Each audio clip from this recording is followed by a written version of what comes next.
भाजपा के 2019 चुनाव के एक नारे की बड़ी फजीहत हुई थी, जो था अच्छे दिन आएंगे। आप सभी को याद होगा, इस नारे का काट कांग्रेस की तरफ से चौकीदार चोर है कहकर दिया गया था।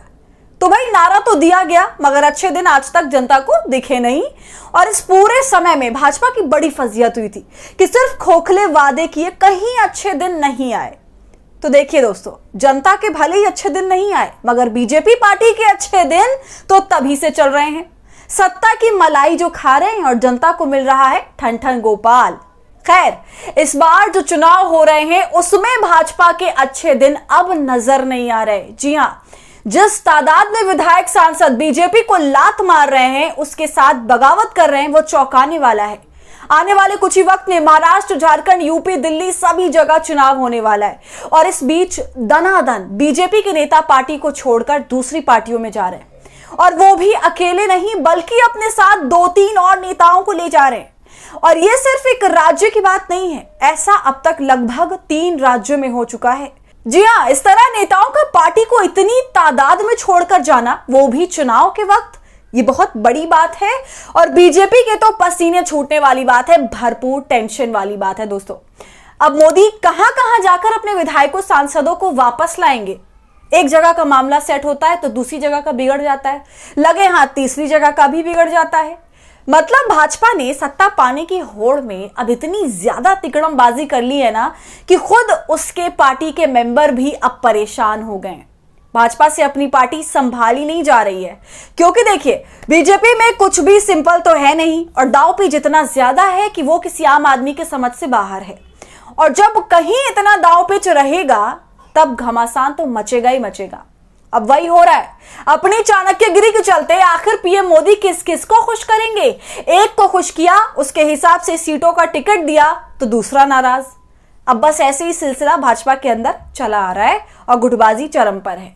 और इस हाल में जो अपनी बेइज्जती का, नाकामी का घूंट पीकर रह जाते हैं, वो तो रह जाते हैं, मगर अभी भी कुछ नेता ऐसे बचे हैं जिनसे भाजपा की मनमानी सही नहीं जाती और पार्टी को छोड़कर दूसरी पार्टी ज्वाइन कर रहे हैं।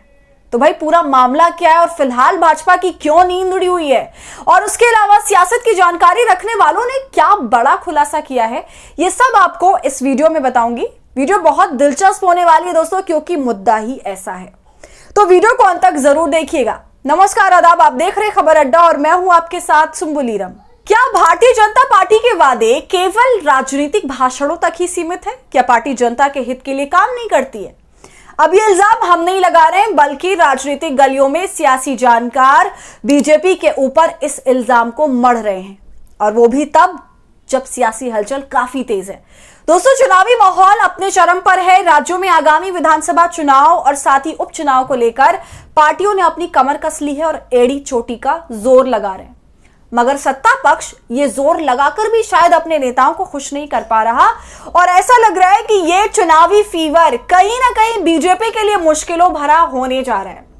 जी हां दोस्तों, भाजपा को हाल फिलहाल के दिनों में लगातार झटके पर झटके लग रहे हैं। इन राज्यों के चुनाव में भाजपा हर मुमकिन नामुमकिन कोशिश कर रही है। उसके सारे एजेंडे, तरह तरह के नारे, तरह तरह के भाषण और सभी राजनीतिक षड्यंत्र चलाए नहीं चल रहे, कुछ काम नहीं आ रहा। और अब भाजपा की इस हालत पर सियासी जानकार ये कह रहे हैं कि भाजपा की 2024 चुनाव में हालत खराब हो गई है और होती ही जा रही है। चुनावी गलियों में बीजेपी की पैठ कम होती नजर आ रही है। दोस्तों, आप तो जानते ही हैं कि लोकसभा चुनाव में भाजपा की कैसी फजीहत हुई थी, जिसका विपक्ष तो आज तक मुद्दा बनाते नहीं थकता है। तो वहीं अब आगामी चुनाव में भी कुछ ऐसी ही स्थिति नजर आ रही है। इस बार का चुनाव घातक केवल बीजेपी के लिए साबित होता दिखाई दे रहा है। बार बार दोस्तों, बार बार बीजेपी के अपने ही बागी बनकर इनकी किरकिरी करने पर उतारू हैं। वो भी कोई नए नेता नहीं है, कुछ नेता तो ऐसे हैं जो जमाने से बीजेपी के साथ हैं। भाजपा के नेता चुनावी रणभूमि में उसका साथ छोड़ रहे हैं, वो भी भारी तादाद में, और किसी एक शहर में नहीं, बल्कि कई राज्यों से बीजेपी में फूट की यह खबर सामने आ रही है। तो दोस्तों, सबसे पहले जिस राज्य ने भाजपा को झटका दिया है वो है झारखंड। आप जानते हैं, झारखंड का चुनाव बिल्कुल नजदीक है। सियासी घमासान वहां जमकर चल रहा है, और सीटों को लेकर तो ऐसा पेच फंसा कि बागियों ने तुरंत ही बगावत कर डाली और जेएमएम का हाथ थाम लिया। जी हां, आपको बता दें कि उन नेताओं ने झारखंड में भारतीय जनता पार्टी का साथ छोड़ा, जिसे बीजेपी आला कमान अपना ब्रह्मास्त्र समझ रही थी। झारखंड की दिग्गज नेता और अपने एरिया की सबसे चहेती लुई मरांडी, दोस्तों लुई मरांडी कहीं ना कहीं बीजेपी का एक अहम हिस्सा मानी जाती रही है, लेकिन चुनावी तारीखों के ऐलान होते ही बीजेपी ने जिस तरह से लुई मरांडी के साथ दगा किया, जैसे अमूमन वो अपने स्वार्थ के हिसाब से सभी के साथ करता है, तभी बिना देरी करे उन्होंने भाजपा का साथ छोड़ दिया और जेएमएम का साथ पकड़ लिया। आप इस जागरण की खबर पर गौर कीजिए, जिसमें साफ लिखा है कि जेएमएम में शामिल होने के बाद लुई मरांडी का आया रिएक्शन। बता दें, बीजेपी के अंदर की बात, सियासत तेज। खबर के अंदर जाएं तो लिखा हुआ है, अभी यह महसूस हो रहा है कि पार्टी के निष्ठावान व समर्पित कार्यकर्ताओं को दरकिनार करने की लगातार कोशिश तेज हुई है। अन्य दलों से आए नेता भाजपा में हावी दिखते हैं। पार्टी के अंदर गुटबाजी चरण पर पहुंच गई है। इसी का परिणाम है कि दुमका जैसी प्रतिष्ठित सीट पर भाजपा एक बार जीत हासिल करने के बाद लगातार हार का सामना कर रही है। पार्टी संगठन में अनुशासन की धज्जियां उड़ाई जा रही हैं। समर्पित कार्यकर्ताओं की आस्था व निष्ठा पर शक किया जा रहा है। उनकी भावनाओं का खुले मंचों से अनादर किया जा रहा है। तो सुना आपने दोस्तों, किस तरह भाजपा अपने इतने पुराने नेताओं के साथ अच्छा व्यवहार नहीं कर रही है, उनकी बात नहीं मान रही, उनका भरे मंच से अनादर कर रही है। साथ ही गुटबाजी भाजपा के अंदर में इंतहा बढ़ी हुई है। और ऐसा हो भी क्यों ना, भाजपा ने इतनी तिगड़मबाजी करके खिचड़ी जो पकाई हुई है चारों तरफ। खैर, अब दूसरे राज्य की ओर बढ़ते हैं तो दोस्तों वो है महाराष्ट्र। जी हाँ, महाराष्ट्र में भी कुछ ऐसी ही स्थिति है। बीजेपी हाईकमान के इस दादागिरी जैसे रवैये को महाराष्ट्र में भी दरकिनार करते हुए कितने विधायकों ने या तो महाविकास आघाड़ी को थाम लिया है या फिर निर्दलीय चुनाव लड़ने का निर्णय लिया है। इनमें अतुल शाह और गोपाल शेट्टी जैसे नाम शामिल हैं। ये दोनों ऐसे नेता हैं जो काफी लंबे समय से भाजपा के साथ है और गोपाल शेट्टी तो भाजपा में तब से हैं जब से भाजपा की महाराष्ट्र में कोई खास पकड़ भी नहीं थी, मगर लगातार भाजपा ने दरकिनार करते चली आ रही थी। इसके अलावा महाराष्ट्र में इससे भी एक ज्यादा बड़ी खबर आ रही है और आने वाले वक्त में अगर वो सच हो गई तब तो समझिए कि भाजपा का महाराष्ट्र में सूपड़ा साफ। तो अब नौबत यहां तक आन पड़ी है कि मानो शिंदे और अजीत भी जल्द ही बगावती सुर अपना सकते हैं। लेकिन बीजेपी की महाराष्ट्र में जो हालत है दोस्तों, वो देखने लायक है। महायुति गठबंधन में कहीं भी एकता नजर नहीं आ रही है और मैं आपको बता दूं कि कहीं बीजेपी के तमाम कार्यकर्ता या तमाम नेता शिंदे की तरफ से चुनावी माहौल में उतरे हैं तो कहीं कुछ एनसीपी यानी कि अजीत पवार गुट की तरफ से चुनावी माहौल में उतरे हैं। भाई वाह, जब महायुति गठबंधन बना रखा है तो भाई इकट्ठा चुनाव प्रचार करिए ना। दूसरी बात जो इससे ये समझ में आती है कि लोकप्रियता जो है वो कहीं ना कहीं महाराष्ट्र में अब खत्म होती जा रही है भाजपा की। तो महाराष्ट्र में कभी भी खेला हो सकता है और अगर हो जाए तो आप चौंकिएगा मत। अब बढ़ते हैं तीसरे राज्य की ओर, तो वो है दिल्ली। जी हां, दिल्ली में बैठी भाजपा सरकार को दिल्ली में ही जबरदस्त झटका लगा है। आपको बता दें कि दिल्ली में अब विधानसभा चुनाव होने में कुछ ही दिन बचे हुए हैं और चुनाव से पहले बीजेपी के दिग्गज नेता ब्रह्म सिंह तंवर आम आदमी पार्टी में शामिल हो गए हैं। सीएम केजरीवाल ने उन्हें पार्टी में शामिल कराया है और उन्होंने पार्टी में शामिल होते ही ऐसी बात कह डाली है कि वो बीजेपी के होश उड़ाने के लिए काफी है। और ब्रह्म सिंह तंवर कोई ऐसे वैसे आज के नेता नहीं है दोस्तों, ये पार्टी के साथ तब से हैं जब पार्टी की स्थापना हुई थी। समझ रहे हैं आप, ब्रह्म सिंह तंवर की तो पार्टी के सीनियर नेताओं में गिनती होनी चाहिए थी, मगर बीजेपी ने इनको भी नहीं छोड़ा। हालांकि इनका भाजपा से रिश्ता अच्छा चल रहा था, मगर अचानक से पार्टी को छोड़ देना और आम आदमी पार्टी से जुड़ जाना वाकई चौंकाने वाला है। पार्टी से जुड़ने के बाद उन्होंने कुछ ऐसी बातें कह दी हैं जो शायद भाजपा को ना पसंद आए।